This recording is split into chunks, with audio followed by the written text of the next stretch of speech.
pledge allegiance to the flag of the United States of America and to the republic for which it stands, one nation, under God, indivisible, with liberty and justice for all. Dear Heavenly Father, be with us tonight as we do the business for the city for the good and welfare of the people. In Jesus' name we pray. Amen. This is item C. This is approval of agenda. This is approve the agenda for February 10th, 2025, regular planning commission meeting.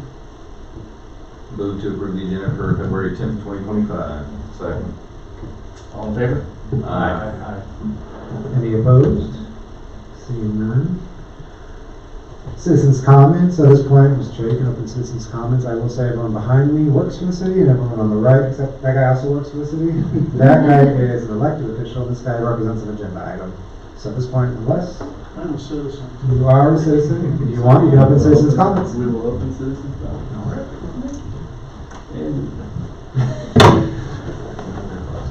Good evening, gentlemen. Good to see you all. Appreciate all you're doing. I would just like to ask you to think a little bit about our friends over in the paid edition as we look at the plat tonight. One of the aspects of the drawing is opening the parking lot into the paid edition on Craig Street, I believe is the name of the street. I had the opportunity to run into one of the people that live over there, a little sensitive about that. I think at this moment I suggested that maybe that there be like a gate there so people could get in there, have two ways to get into the paid edition if there's a fire or a telephone pole which dropped, I guess, 6 or 7 years ago, some ancient history. But I think they'd be pretty sensitive about increasing the traffic through their subdivision, through that little area, when there's only one way in and out, by increasing that traffic. So think about them. I think they could live with that being gated. Hopefully the apartments will kind of knock down some of the noise. They can hear some of the noise from the sandbox, the occasional person urinating in the back of the parking lot, which is in front of some of those people's yards. Just a few things that I heard that comes from the neighborhood. But anyway, I think it's a great project. I think if we can kind of limit access into that paid edition, though, when they get to the phase 2, which hopefully will happen sooner than later, there'll be actually 3 access points into the apartment complex. So anyway, think about those folks over there so that we don't have to see them in a month when they start figuring out what's actually happening with that. So thank you, gentlemen. Thank you. Onward and upward. Mr. Chair, at this point, you can close citizens' comments. All right, we'll close citizens' comments. Thank you very much. This is item E, approval of the minutes. This is approve the minutes from January 10th of 2025, regular planning commission meeting. I'll make a motion to approve the minute. Second. All in favor? Aye. Opposed? Very good. So, Board of Appeals, there is none. Old business, there is none. New business, we have H1. This is the site plan for the Goddard Apartments. So, Martin Haney, being present on my right, of Haney Associates has submitted site plan for the apartment complex proposal off of Goddard Road next to the Sandbox Restaurant. The apartment complex currently proposed shows 4 buildings, each with 3 levels. 3 of the buildings will have 24 units, or 8 per floor, and 1 building will have 36 units, or 12 per floor. There will be 108 units total. The split of 54 single-bedroom units and 54 two-bedroom units. Rents have yet to be determined by the developer. The lot is zoned general commercial, and apartments are considered allowed by right with no rezoning necessary. Parking is calculated around 163 spaces, with 8 being dedicated to ADA. Stormwater will be captured on-site and discharged in the storm vents, which run into the detention ponds near the baseball fields.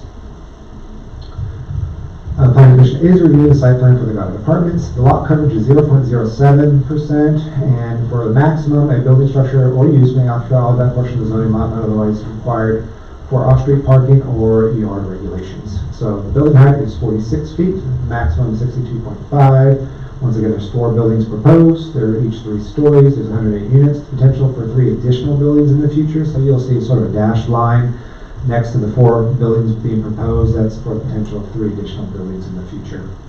If the 3 additional buildings were to become a reality, you guys would see another site plan for those 3. So this is a concept rendering. We're looking south. This is the sandbox over here with pickleball. This is an enclosed dome for sand volleyball in the future. These are the 4 buildings. This is that curved road that runs to the parking lot over here and then out to the baseball diamonds. You can see some of them over here. You have 3 stories. There's parking in here, and a little bump out parking over here. As mentioned, the 3 additional buildings that they came online in the future would be over here, and then this road would be extended out to 199. These are some elevations. You notice they don't say northeast, south, and west because each individual building is going to be facing a slightly different direction, so the elevations are generally going to be copy-paste, so they look relatively the same.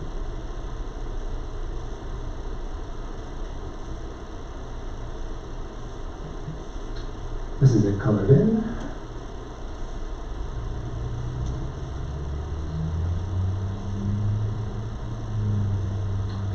So I put some side-by-sides here. This just shows an aerial perspective. You have the 4 buildings here, 3 potential in the future.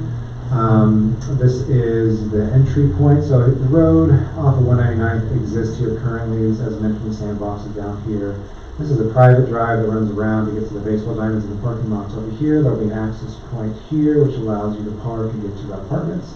There's another access point here, which is going to be gated because during high traffic flow from the baseball diamonds, they don't want them to be punching in over here. And so, but of course they could obviously get into that way. But this will give you that access point here. It's going to connect over onto Craig Street over here for the paid edition. And so this will give you another ingress and egress, both for the paid edition and also for the apartments in case of emergency. This over here on your right, this is an ISO, what we call light leakage, and so it kind of gives you an idea of where they're proposing lights and then how the light intensity would look. Most of them are probably going to be Cobra lights, which face down, so the light intensity is reduced. As mentioned, there's a tree row over here, paid additions over here, so light leakage is relatively minimal. There is an individual over here who has a property. There's some trees around this area, but the light leakage is relatively negligible by comparison. I think most of it will be mitigated by the tree row. Sandbox is down and around this area over here. That's all I have. Financially, none. Legally, it's approved as a form as mentioned. It is general commercial, which is a zoning classification, which allows by right for apartments. It is recommended that the Planning Commission approve the site plan for the Goddard Apartments. But at this point, if you guys have any questions, like I said, I'm happy to answer them. If it's related to the architecture or the general layout, feel free to ask Mark Haney Associates.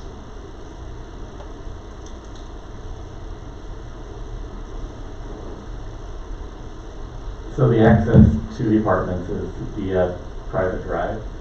Yeah. Is there any issues with that? I mean, I know right now the private drive is probably owned by the Stevens and the apartments are owned by the Stevens, but if the apartments were ever sold at a later date, it just seems like they should have a public entrance, like on a public drive and not a private drive, but maybe I'm just not understanding the difference of what a private drive is. Well, a private drive just means that this road is private, but at some point, all roads that are private connect to a public arterial road, so they could sell this, and this is actually part of this lot. You can kind of faintly see this lot line here, it's kind of dashed, but it actually curves along and follows the road itself, so he could potentially sell this whole thing and this portion of the road in the future. But if you want to do a lot split and change it so that he only sold this portion and kept this road, then you have this addition here onto Craig Street. So you could punch directly off of Craig Street to access the apartments. And then as this development builds out into the future, you have direct access here as well. So that's just some options for future development. But at this point right now, if there was a legal quandary, it wouldn't be one that would be held by the city. That would just be a simple matter that they have to figure out. So they could take a portion of the road and keep a portion of the road. They could do a boundary line adjustment. But there's lots of ways around that. Okay, so there's no issue where the city could have people living in apartment complexes that wouldn't have a legal way to drive there because the road was owned by somebody else, because they could always go enter from the north end? Yeah, well, as mentioned right now, they're proposing to enter in from the north end. If they sold the lot, so for example, this lot, it's better on your agenda, but you can see these little dots right here. This represents the boundary of that particular parcel. So if you did sell this whole parcel in the future, you could punch it right here. Or if, as mentioned, this part right here is being added, so if needed, and they said, hey, we only have one access here and you cut me off because I can't access it this way anymore, then there's a couple ways around that. You could either do a boundary line adjustment to add the extra space here and then put a culvert in here to allow them to get access to that property off that side. As mentioned, there's access off Craig Street. Or there's also could be a development agreement where they have joint access through the parking lot. And so that's one way. You can actually have what's called a conditional use permit, which would come before the planning commission to say that we have shared parking or shared access. So there's different ways, legally speaking, that you could sell a property and still give somebody rights to it. There's also something called a right-of-way easement. So you could get an easement, you could buy an easement as part of the purchase price from Mr. Stevens himself and access it this way. But there's lots of different ways that you could get access to that particular property. Okay. If you were to sell it in the future. Yeah. Thank you. No, those are good questions. How does the gate work? We could control it. I mean, so you said there's a gate on the one end by the parking Mm-hmm. for the, so how does access get controlled of that? That's private. So if there's a gate, it's on a private lot, and there was an issue there that they wanted to, for example, open it up or close it, it would be owned and managed by Mr. Stevens, and so, or his property manager. So if during baseball season they wanted to close that gate off, they could, and lock it up and say, nope, we want to close this portion off from the baseball diamonds to the apartments, and then after baseball season's over, or during maybe high traffic flow, if they wanted to open back up, they could. Now this portion over here, if there was a gate, this is a public road, so the gate would be on the private property side, and the EMS or fire and police would just cut the chain and throw the gate open. That's not uncommon for a lot of developments. So fire department usually wants 2 ways in case of an emergency. So if there was a gate proposed on the north side over here, it'd be on the private side, not on the public side. And the gate would be locked with the chain, and police and fire EMS would just cut the chain to keep the gate open. Okay. So the gates would not be resident, open and closed, that would be specific to the owner. Yeah, so The proposal. if you want to consider putting a gate here, Well, I'm just talking either place. Those aren't gates with the this residents gate have would not, access to. yeah, Okay. no, the gate over here would not be resident access. That would just simply be owned and managed by private ownership by the apartment complex entity, the LLC, and they would just manage it as they deem necessary. So if there was a high demand for it to be closed during heavy baseball season, they would just close it and lock it. The city has no control over that. They can do what they want. It's private property. This part would just be if they wanted to if you wanted to accommodate that, having a gate there, then you could ask them. You could ask them to have a gate there. The gate that goes off to the east into the baseball parking is going to be locked all the time. And the reason why we did that is so that, like Mike has said, the fire department would just cut the lock. Okay. That way we don't have to have a gigantic turnaround for a fire truck that they could exit. But we really don't want baseball traffic going into there because they take the spots. Yeah. No, I misunderstood, so thank you for the clarification. The Craig Street is going back. That street will be put in. The street exists. This is all private, so this Well, is the connection between the apartments and the Craig Street is going to happen. It's not a. yes, currently it's going to happen. Yeah, we've had multiple issues as mentioned in the past where paid addition has only got one way in. It's 4th Street, and when 4th Street closes for whatever reason, then all the paid residents are locked in there. It's like an island, and so we're proposing to have this punch-in so in case of an emergency for EMS, fire, police, or any other reason that they can get out. We had a hold up in one of the buildings in Pate. The police had to close 4th Street, so all the Pate residents couldn't get in or out. So the way they got out was actually this way, through this when it was dirt. So now if it's paved, it makes it a lot easier. And then we also had incidents where a combine came through Goddard Road, and it had its arms up, it caught the wires and snapped power line. Blocked 4th Street, nobody could get in and out. Once again, the way in and out was through this open field. So having it paved makes it a lot easier to get cars in and out, especially when you have EMS or fire or police that need to get access to that development.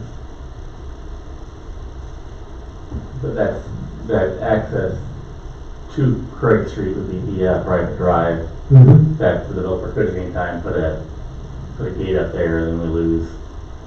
You then wouldn't have that access without somebody tearing down the gate. Yeah, so if hypothetically the developer said, I want to block this, he could. It's private property, just like if you don't have to let somebody drive through your driveway to get to your, to get to your house or anything like that. So if you wanted to put a gate up, he could. Right now, I don't think they're proposing putting a gate in there, so that's just, but in theory, let's say that they wanted to for whatever reason, they could put a gate up and lock it. And then the only people who would have access to cut that gate would just be anybody who, like I said, EMS or fire or police, which they're used to that because that's not uncommon. But right now it's being proposed to be open for emergency services and just to make it for ease of access for ingress and egress. Well, there isn't. Go ahead. So there'll need to be some modifications to Craig Street where it converts to East Street to tie into this new entrance. Is that the city bearing those costs or is that the No. developer? Developer. The developer's bearing that cost. No, we're gonna make them bear that cost. I don't wanna pay for it.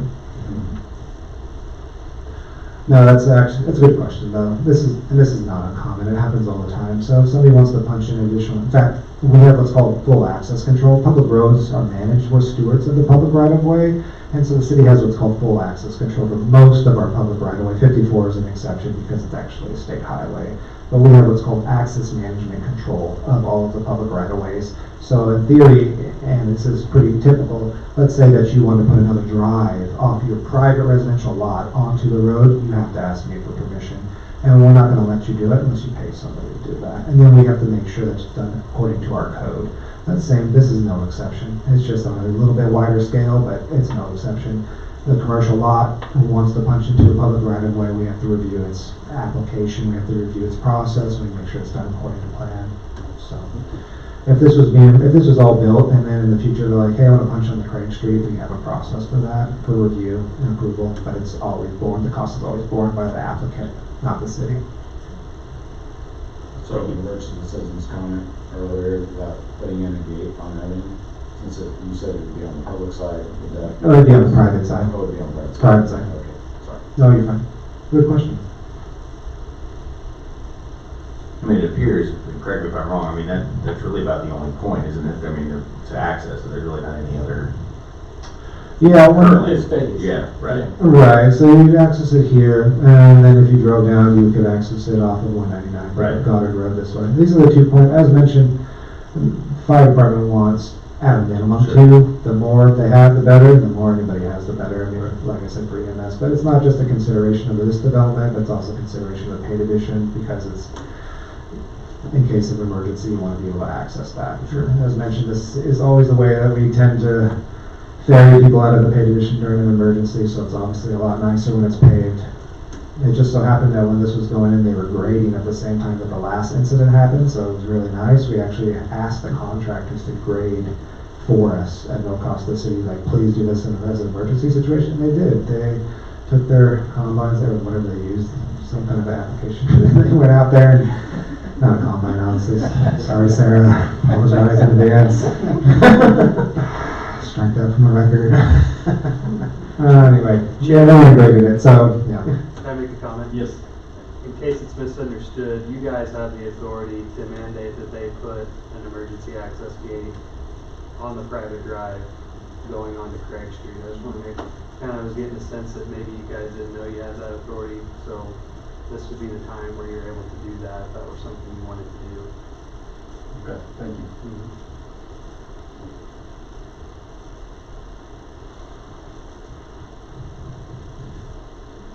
So with the water issues that we're going through, will all of our stuff be upgraded by the time this comes online? Well, I think for the most part, this development was already taken into account. But when you have actually bulk water meters that support apartments, the water usage for apartments is a lot lower. For example, 108 units in an apartment complex, water usage is a lot lower than 108 single-family houses. So the demand in this particular development will be a lot lower than a traditional development that had 108 single-family houses. We're working diligently towards upgrading our water, acquiring more additional water rights, pumping into Rural Water District number 4 and collecting water from there as well. So there's a lot of updates that we're doing, but I don't think they'll all be in place before this is built. That being said, the demand in this particular development will be a lot lower than a traditional residential development, so I'm not too concerned about that. They'll probably have 4 bulk water meters that feed into the individual buildings, and like I said, demand on a 1-bedroom, 2-bedroom apartment is not the same as a 5 and 3 house. Chairman, I'd like to comment on that as well, if I could. Yes. These projects that are on the interior part of the community aren't going to have a great impact on the concerns that we have with our water utility. It's more the stuff that's on the periphery, because we're getting further and further away from our gravity-fed tower. So this, as Micah said, this is about as efficient as you can get from a development standpoint. You got 1 meter, 1 lawn, you're not trying to water all this grass, etc. And we actually need development to help pay for the water issues that we have. So we'll be collecting a commercial rate for the water that's used at this facility, which is gonna generate a lot of revenue for us to be able to finance the projects that we need to complete.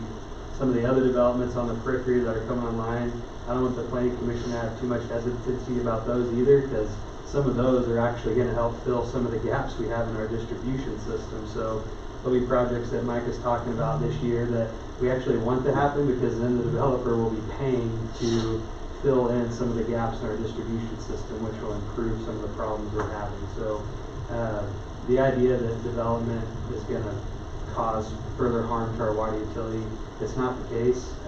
Now, if we're talking about some massive industrial complex or something, which of course we'd love to have the jobs and the economic development, you know, that may be a different story where we got to really kind of put a fine lens on what our abilities are and how that could, you know, impact our system. But when it comes to residential developments, it actually is helpful and we need those.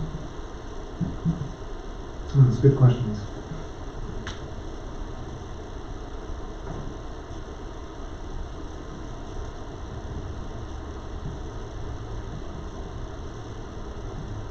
So my only one that's confused between the gate and north access and the paid addition and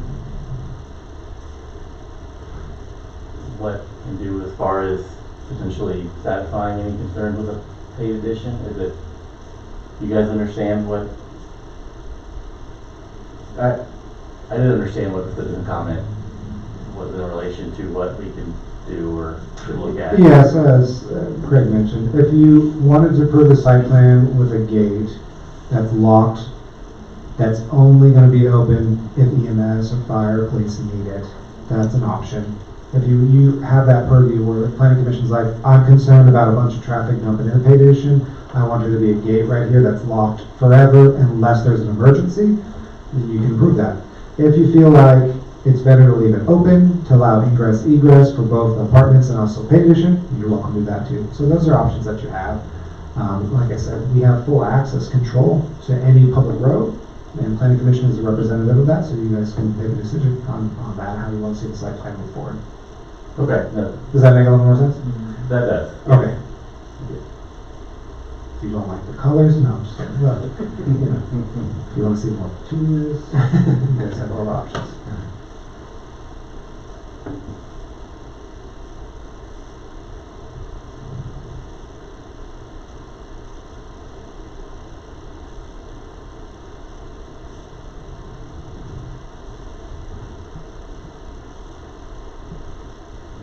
Mr. Parks, do you have any words of wisdom we're not thinking about? Nope, no comments.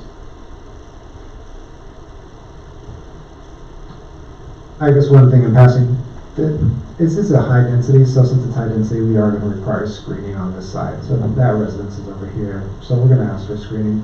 According to Chapter 11, Article 108, it says that I have to make a determination of how much screening we need, and so I'm still kind of in deliberation, Mr. Haney, am I right? There's tree rows here, and we could use berms or landscaping or a wall. It can't be chain link, so it'd have to be a fence or something of that nature. But if we eat too much into here, we lose some of our parking, so we gotta just try to figure that out. I think a wall would make the most sense, and I think Marty would agree with that. I mean, picket would be, obviously, if we require screening, which we do require screening, a picket's just probably gonna get beat up over time. So anyway, just something Martin and I will have to figure out, but we are gonna require screening on this side, for sure. Are you gonna require screening over on the other side of the paid addition? South or over here? Yeah. There's a big tree row over here that separates the development, and this, I don't think we need screening over on this side, just based on what we've already seen. You notice the tree row runs all the way along the paid addition and up and over by the baseball diamonds. So I don't think, based on my determination, I don't think we need additional screening over here.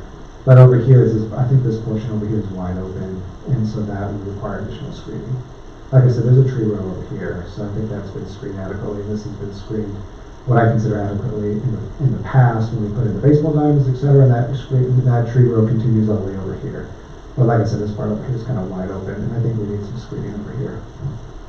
That's just my determination based on screening.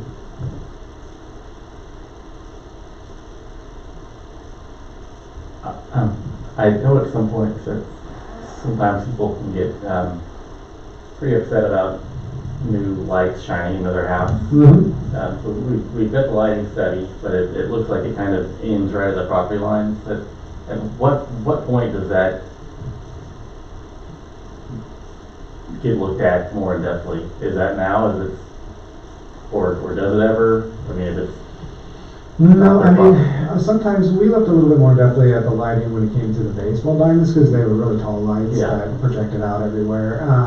But I mean, we had an ISO for that as well, and so there's a difference between it actually shining in somebody's window versus being able to see a light. Those are like two different things, right? If I had a flashlight in your face versus if I had a flashlight, those two things are two different things. So being able to see a light is not the same as it projecting into your property. So like I said, most of these are probably Cobra lights. Mark, feel free to jump in. If you have any- And I think your ordinance says you can't have the light bleed past the property line more than a foot candle.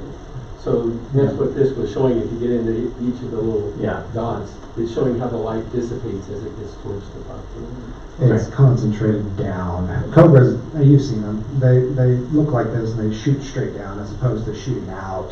And so when they shoot, Minimize light pollution. yeah, minimizes light pollution, light leakage. okay. That's a good question. Yeah, if you guys have questions about any of these things, feel free to ask. And if I don't know, then I'll probably lie on the spot, or I'll probably just try to look it up later and bring it back to you some other time. I think the 36th building, the long one that goes east-west, is going to do a lot towards screening the headlights from the cars, and there's only going to be lights on the building at that point, so it's going to be pretty minimal along there. Okay.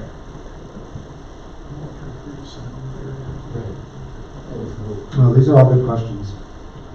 This is interesting because you're going to be approving one of the first Class A apartments that we've had in a long time. So, especially one of this concentration. The only other one actually is further north, which we have.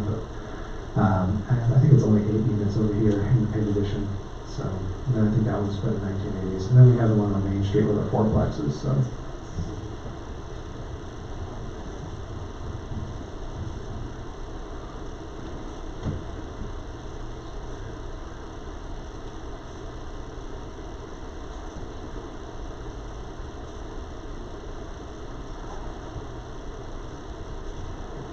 Is it the developer's intent to, those three additional buildings put those in as soon as this is full, I'm assuming? Is that the? Basically, they wanted to see how successful it was before they committed to Sure. it. So he was thinking he might use it for retail if it doesn't work out. Oh, okay. But from all indications, I think they want to move forward with the apartments. Okay.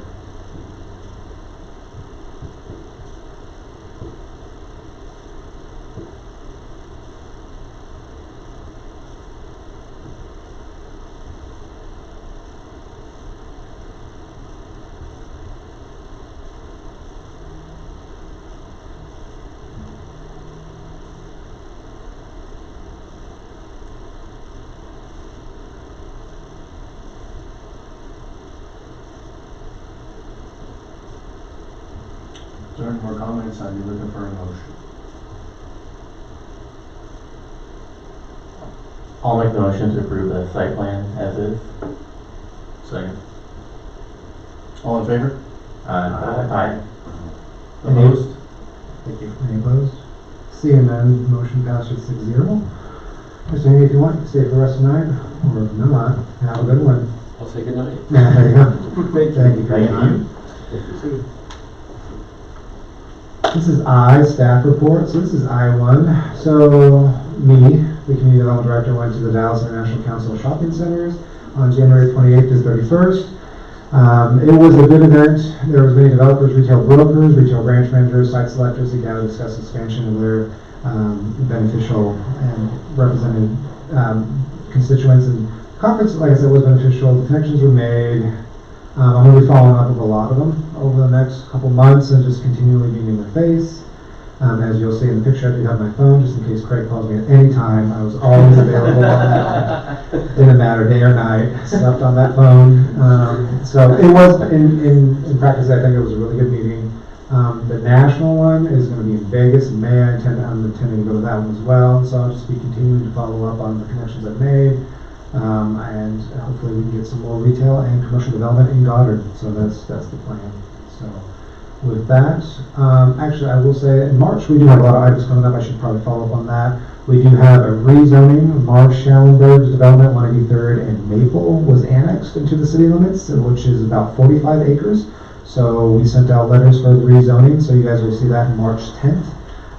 We also are going to see some plats, a preliminary plat and a final plat for Willow Development, which is on the southeast corner of 183rd and Maple. So you saw the rezoning for that once upon a time, and now you'll be seeing the preliminary and the final plat. So that's exciting to have those two things moving forward.